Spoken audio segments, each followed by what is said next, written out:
Ganito na lamang po, para siguro matapos tayo sa issue ng allegiance. Mawalang galang na po, Mr. Lopez. Pwede ba naming hilingin sa inyo na i-recite ninyo yung unang linya ng Panatang Makabayan? Magandang hapon po, Cong Marcoleta. Magandang hapon po at salamat po at hanggang ngayon ay nabibigyan nyo kami ng pagkakataon. Masagot po ninyo ang ilang pang katanungan mula sa amin. Mr. Lopez, ang naiwan pong tanong ko sa inyo bago po ako kinapos ng oras ay yung tanong na bakit naman inabot pa kayo ng 48 taon bago nyo naisipan na kumuha ng Certificate of Recognition. At sinagot po ninyo yon sa kadahilanan na gusto ninyong makakuha ng Philippine passport. Hindi po ba, Mr. Lopez? Opo. Kasi po, Mr. Lopez, pagka nga naman kayo ay nakakuha ng Philippine passport, dagdag pong kaginhawaan yun eh. Halimbawa po, kung kayo naglalakbay, halimbawa galing kayo sa Europa, uuwi kayo ng Pilipinas, doon sa return ticket po ninyo, i-require po kayo nung tinatawag na ICAO. Ito po yung International Civil Aviation Organization. Magkakaroon pa po ng konting alingas-ngasyon kung wala kayong Philippine passport. Sa maraming paglalakbay ninyo na inamin ninyo, kailangan nyo talaga yung Philippine passport para maiwasan itong ganitong mga alingas-ngas. Tama po ba yun, Mr. Lopez?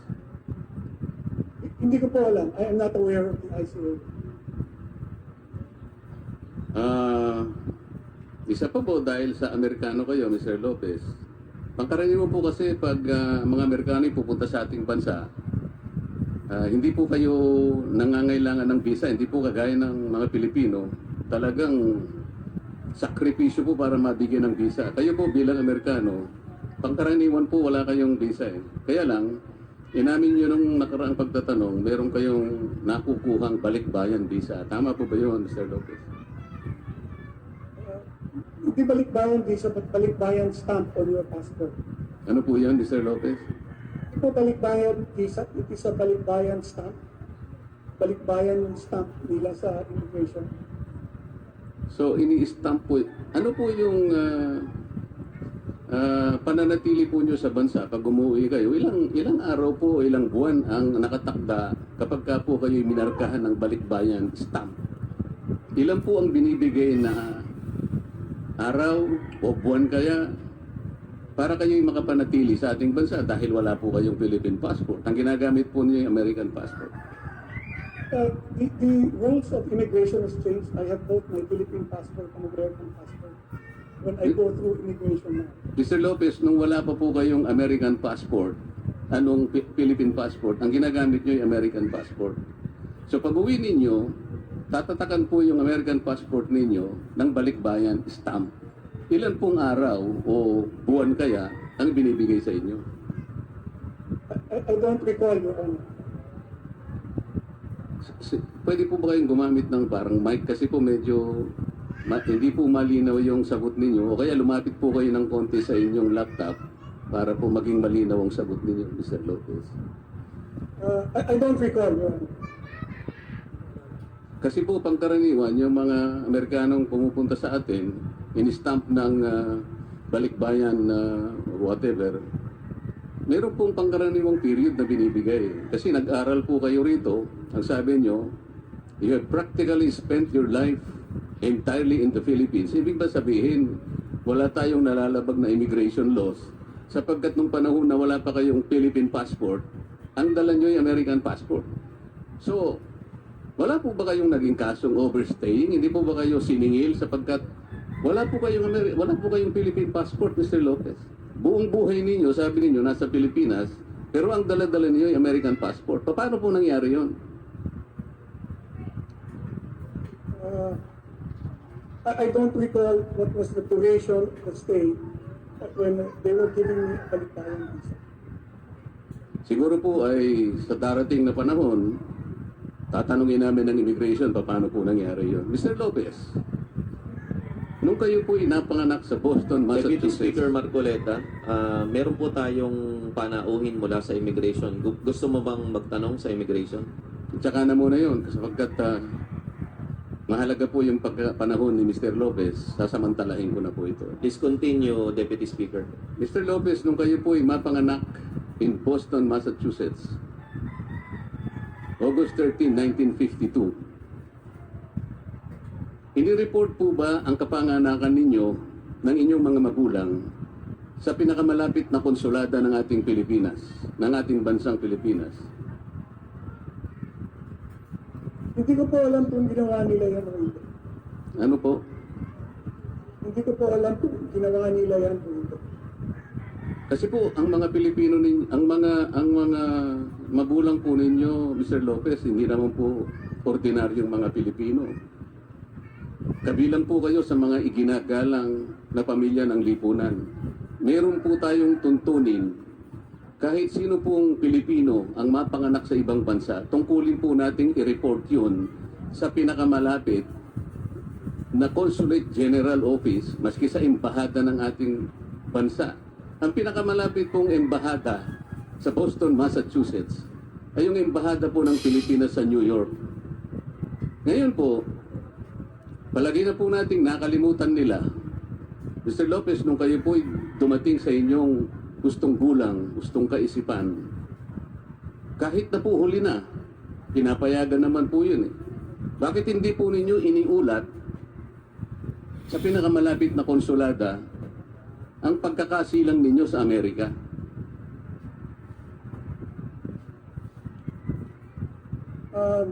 Your Honor, are you talking about me after I turned 21?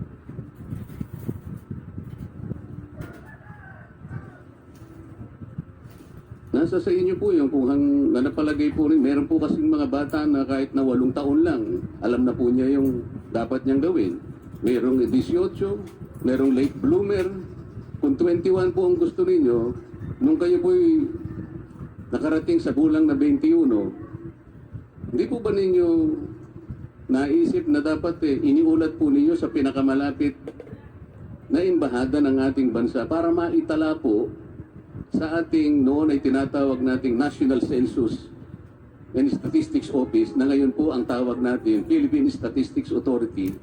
Dalawa po kasi ang importansya noon, Mr. Lopez. Unang-una, bibigyan po kayo ng birth certificate, matatala po yun. Bakit hindi po ninyo ginawa yun, Mr. Lopez? Bago po payagan ng chairman ng committee ito sumagot si Mr. Gabby LOPEZ, ay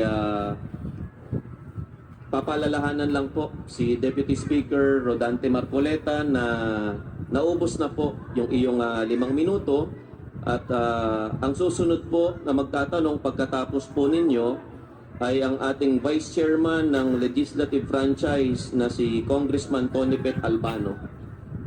At maaari po bang bago sumagot si Mr. Gabby LOPEZ ay matanong muna natin si Mr. Tonipet Albano kung siya ay willing na ibigay ang kanyang oras kay Deputy Speaker Rodante Marcoleta. Vice Chairman Albano.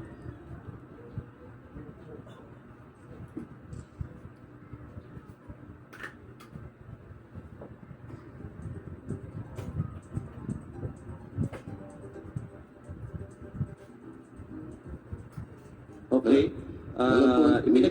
Pinagbigay alam na po ni Vice Chairman Tonipet Albano at ni Congressman Inodi ang iyong mga dalawang kasunod na you can consume their time at meron ka pa pong panibagong 10 minuto.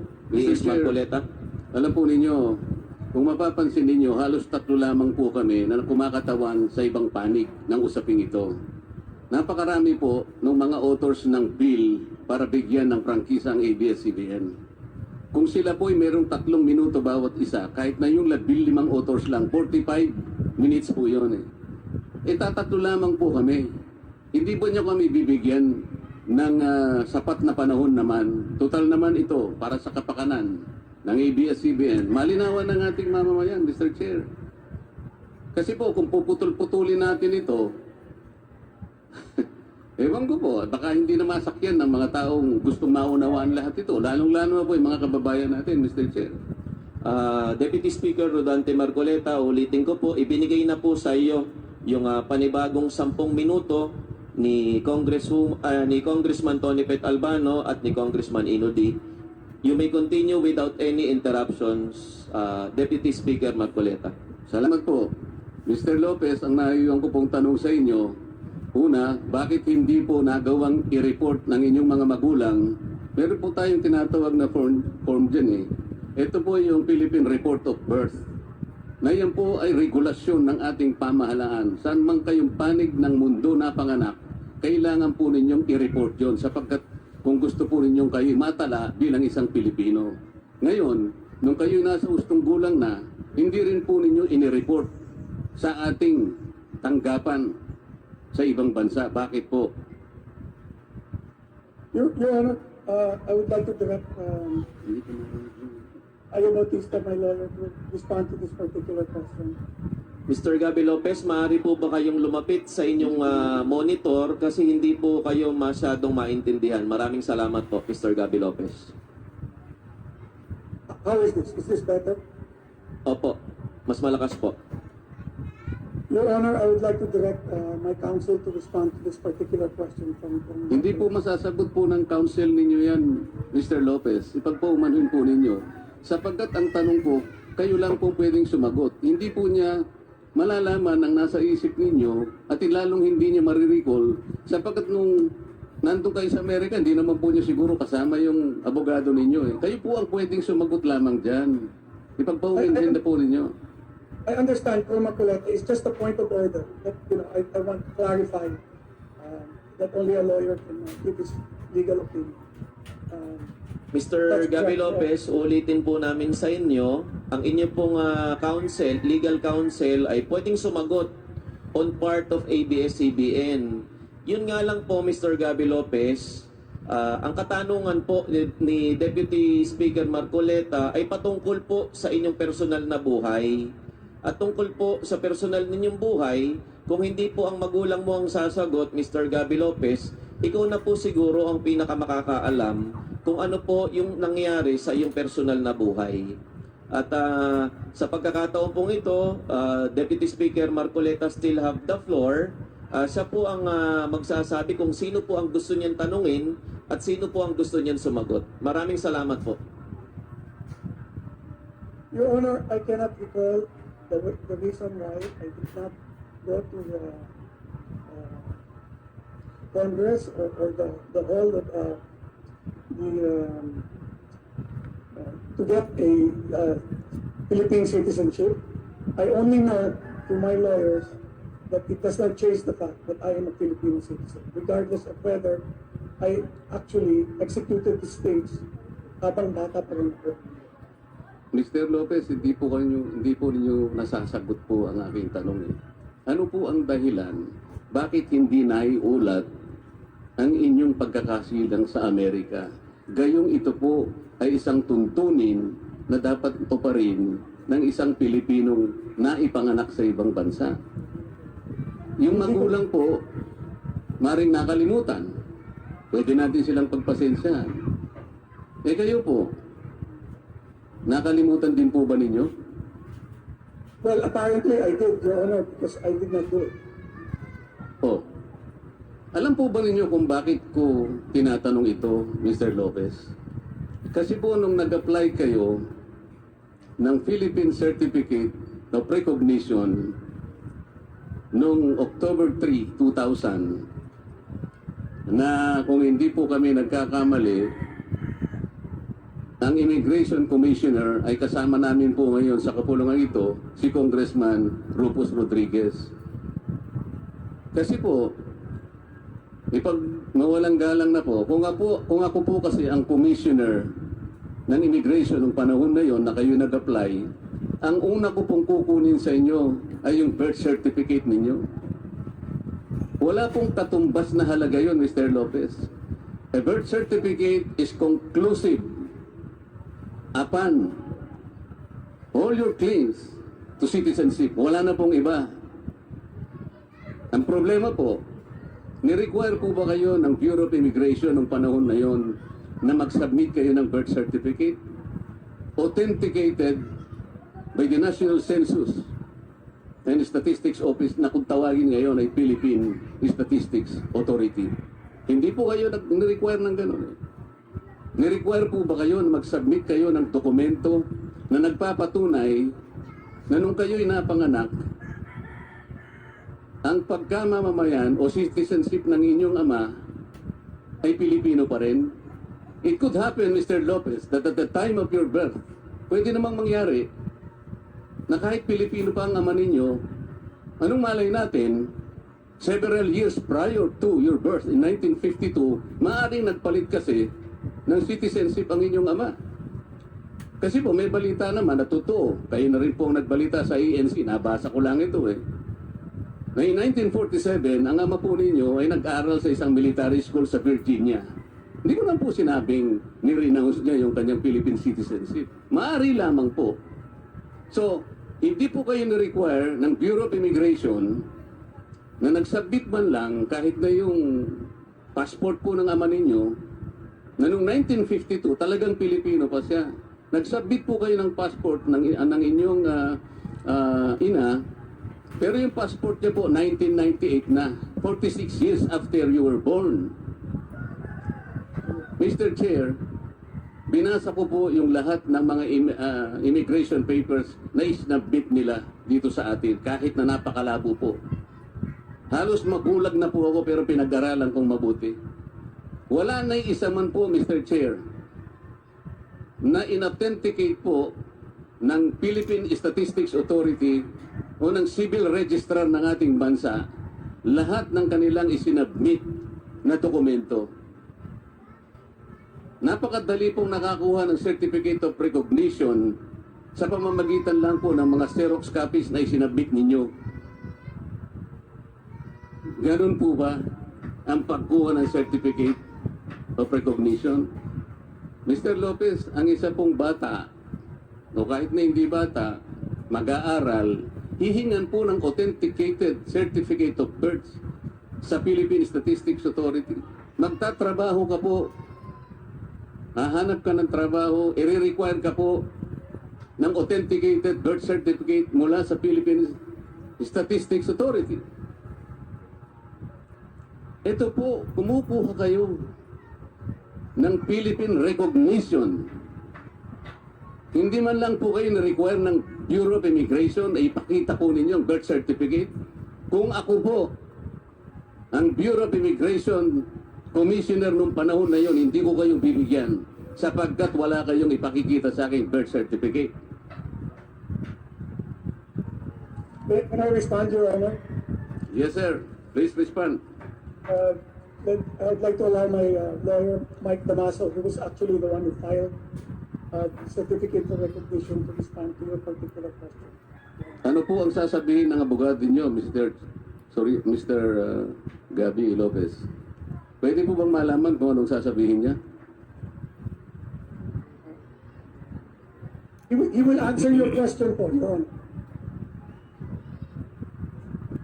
Sige nga po.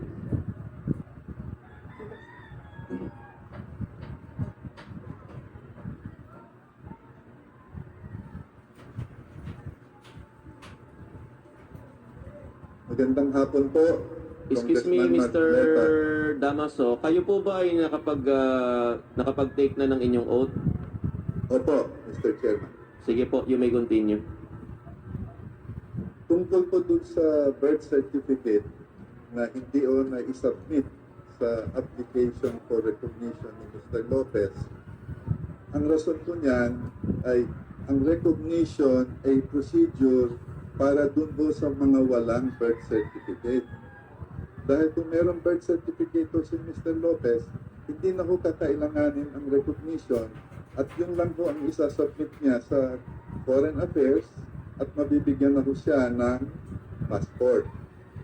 Ang rason po kaya nga hindi makakuha ng passport ay dahil po walang birth certificate at hindi na-register yung kanyang pagkapanganak sa Massachusetts. Kaya nga itong procedure na ginagawa ng Bureau of Immigration para dun sa sitwasyon po na walang mga birth certificate na natural born Filipino dahil sa Amerika sila pinanganak. So, yan po ang rason kaya nga kumuha ko ng recognition dito sa Pilipinas. So di inaamin po rin yung attorney na talagang wala siyang birth certificate, hindi po ba? Hindi ko na-register sa Amerika dahil po nakaligtaan lang ng mga magulang. Oo nga po. Nawalan, Oo nga po. hindi Ganito lang. nakapunta Simple sa- lang po ito. Simple lang po ito. Meron po siyang birth certificate pero inisyu po ng gobyerno ng Amerika. Tama Nakaligtaan po na mag-submit ng Philippine birth report kaya wala pong na-issue sa kanyang birth certificate ang Pilipinas. Tama po? Tama po yan. So, Tama. iyon po yung tinatanong ko sa kanya kanina. Nung kayo po'y mag-apply, kayo po ba yung tumulong sa kanya? Opo. Nung kayo po'y mag-apply ng Certificate of Recognition, ang binigay po ninyong mga dokumento, tinitingnan ko po, ni isa ay wala pong authentication mula sa ating tinatawag ngayon Philippine Statistics Authority. Ni wala pong pinakita ng panahon na may panganak po si Mr. Gabby LOPEZ, ang kanyang ama ay Pilipino pa nung panahon na yun. Dapat po kasi meron yun. Paano po pagbabasihan ang pagbibigay po sa kanya ng Certificate of Recognition dahil wala nga po siyang birth certificate kung hindi po ibibigay ang mga dokumento na sertipikado, authenticated ng Philippine Statistics Authority. Yun lamang po ang mapagbabasihan natin.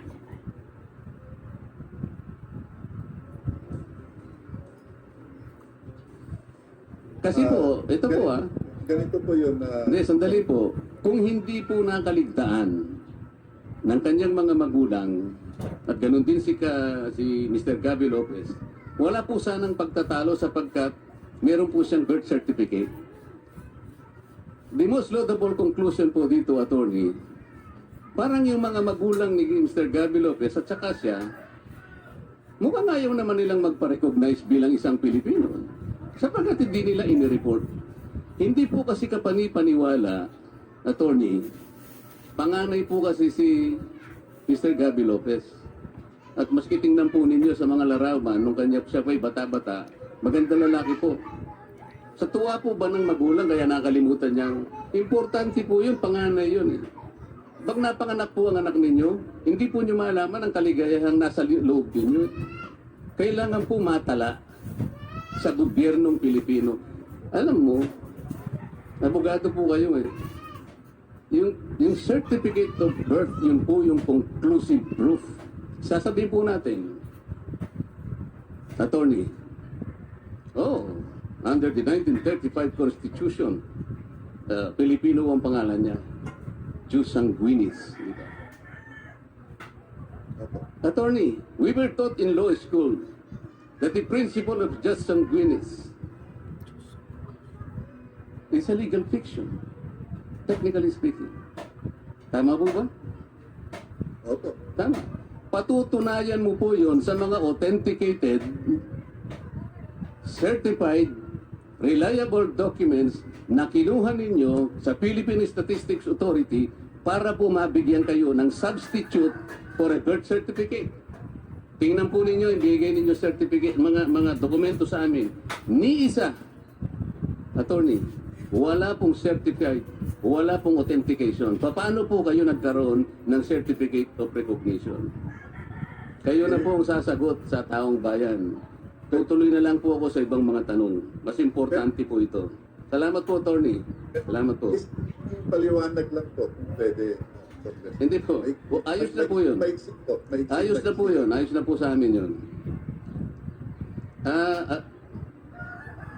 Mr. Lopez, nung kayo po yung unang tinanong ni Congressman Boying Remulla, tinanong po kayo kung, yung kauna-unahan po na nagkita tayo, Mr. Lopez, tanong po niya sa inyo, kayo po ba'y 50% Pilipino o 50% na Amerikano? Ano na po yung naisagot niyo noon, Mr. Lopez? Hindi ko na po kasi masyado matandaan. Hindi ko na maalala yung sagot ko. Hindi. May I go for the records? Ano po? Yes po. Sa makatwid, kalahati po Pilipino, kalahati naman Amerikano. Edi parang lamangan. Walang lamangan po, Mr. Lopez, di ba? Hindi po. Hindi po. Ano na po yung sagot nyo? I am a 100% Filipino. Ano po? I am a 100% Filipino. 100% American lang po kayo. Pilipino. Paano po yung... sandali. Mr. Lopez, ang sagot nyo, you were 100% Filipino and 100% American. Yan po ba? Hindi po. Ano po yung sagot nyo? So, issue of dual citizenship is merely a technical issue. In terms of substance, in terms of allegiance, I am 100% Filipino. Sa mga tuwid, wala po kayong allegiance sa American government. Wala po.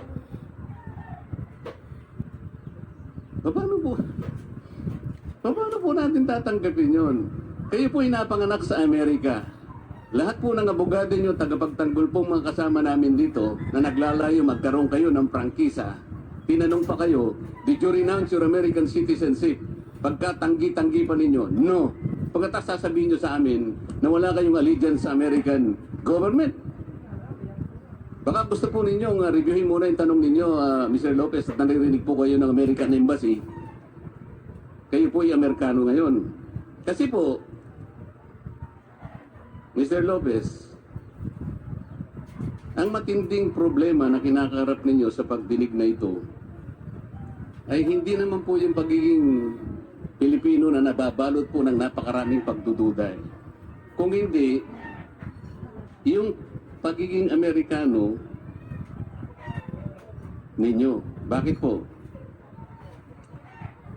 Kahit na po tanggapin ko na Pilipino kayo ngayon, Mr. Lopez, sige, wala na po yung duda. Halimbawa, hindi rin po kayo makaliligtas doon sa pagtatangi sa Pilipino lamang na may karapatang magmay-ari at mamahala ng mass media. Sapagkat dalawa po nga ang inyong pagkamamamayan. Isang Amerikano kayo at isa pang Pilipino. Ulitin ko po, Mr. Lopez, mahigpit po ang kautosan ng ating saligang batas. Ownership and management of mass media shall be limited to Filipinos, to corporations, cooperatives, associations, wholly owned by such citizens. Kapag ka purong kape po ang pinag-uusapan, Mr. Lopez, barako po ang ibig sabihin nun. Hindi po kape Amerikano na nabibili ni Congressman Mike Defensor sa Starbucks. Ganun lang po kasimple yun. Gaya po ng nasabi ko na, Mr. Lopez, ang pagiging Pilipino nyo siguro tatanggapin namin. Pero yung nagiging problema, bagamat ginusto nyong kilalanin lang ang pagka-Pilipino nyo ngayon, yung po talagang pagiging Amerikano. Pwede po bang sabihin ninyo sa amin, Mr. Lopez, ito po tapatan, nakaharap po kayo sa taong bayan, na kapag sinusuri natin ang mahigpit na kautusan ito ng ating saligang batas, tatanggapin lamang po ba namin ang pagiging Pilipino ninyo?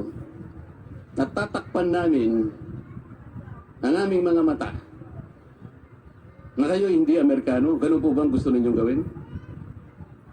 Alam niyo po, I am already 68 years old po.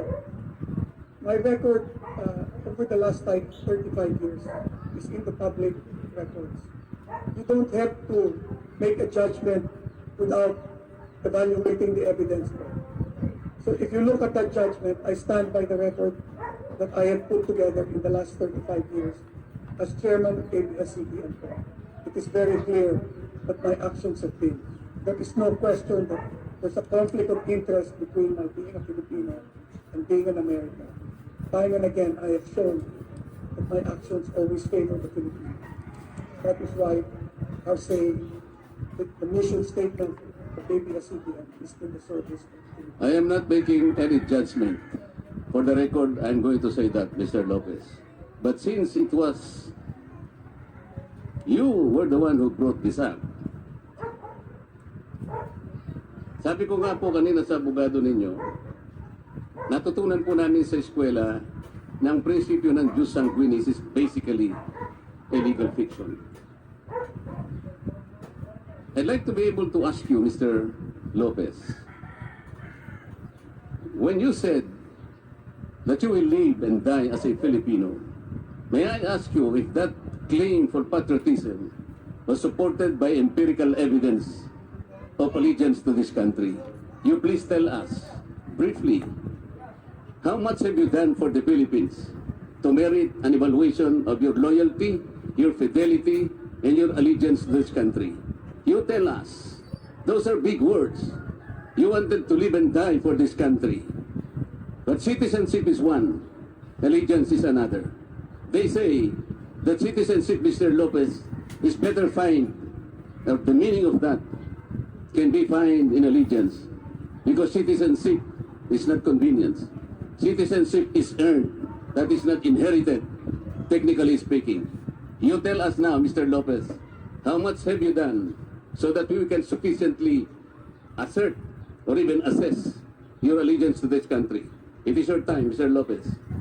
Please tell us. I agree, Your Honor, that citizenship should not be inherited. It should be earned. Siguro po gumamit na po kayo na, hindi ko po talaga kayo, I'm sorry Mr. Lopez, hindi ko po marinig talaga ang inyong, wala po ba kayong, attorney, bigyan mo naman siya ng mic.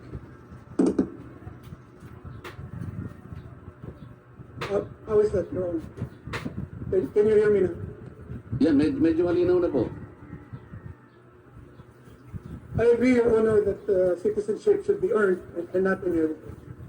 I believe that the actions that I've carried out throughout my career as the chairman of the ABSCBN merit that I have done everything I can for the Philippines.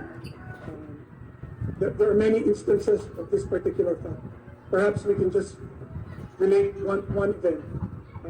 Attorney Brosas, I believe, talked about the fact that when ABS-CBN was taken off the air, there were over 3 million Filipinos that no longer could receive any signal that allowed them to be informed about the issues that beset our country, in particular the pandemic.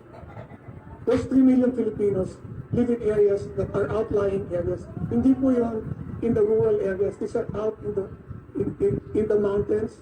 And these are places where we have put our signal in order to reach these Filipinos. Those signals that we put in these particular areas will not generate the kind of income that will allow you as a businessman to make an adequate return. We did it because we believe that the Filipinos should be informed. And those are the people that are affected by the fact that the ABS-CBN has been closed. Hindi yan negosyo po. That was a decision that was made to extend our reach to the far reaches of the Filipino nation, even though we are not making money in doing it. Mr. Lopez, ang allegiance po ay personal. Ang ginawa po ng ABS-CBN, nakapagpasaya sa tao, nakapagbigay ng inspirasyon, yan po naman talaga ang tungkulin ng isang broadcast company. May television po kayo, may radyo. So kung nagagawa po ninyo yan, yun po naman talagang produkto ninyo. Diyan naman po kayo talaga kumikita. So hindi po yun ang allegiance. Ang ibig ko sabihin bilang kayo po, kasi ang i-issue po ngayon kayo, hindi naman ang ABS-CBN. Gusto namin malaman kasi, sino po ba si Mr. Lopez kung masusukatin po natin ay yung kanyang allegiance sa kanyang bansa? Mr. Lopez, would you believe, sir, that after ABS-CBN was granted a franchise of more than 50 years, this Congress has earned its right to know from you personally, how you participate in our political process. How did you pay your taxes? How do you value your oath as a Filipino? Ito po ang kailangan, Mr. Lopez. Ganito na lamang po, para siguro matapos tayo sa issue ng allegiance. Mawalang galang na po, Mr. Lopez. Pwede ba naming hilingin sa inyo na i-recite ninyo yung unang linya ng Panatang Makabayan? Unang linya lang. Congressman Sarate, baka gusto mo ng tulungan. I take exception to the sentiments of my committee. Baka lang gusto nyo pong tulungan. I have my own time. Iniibig ko ang Pilipinas. Sal-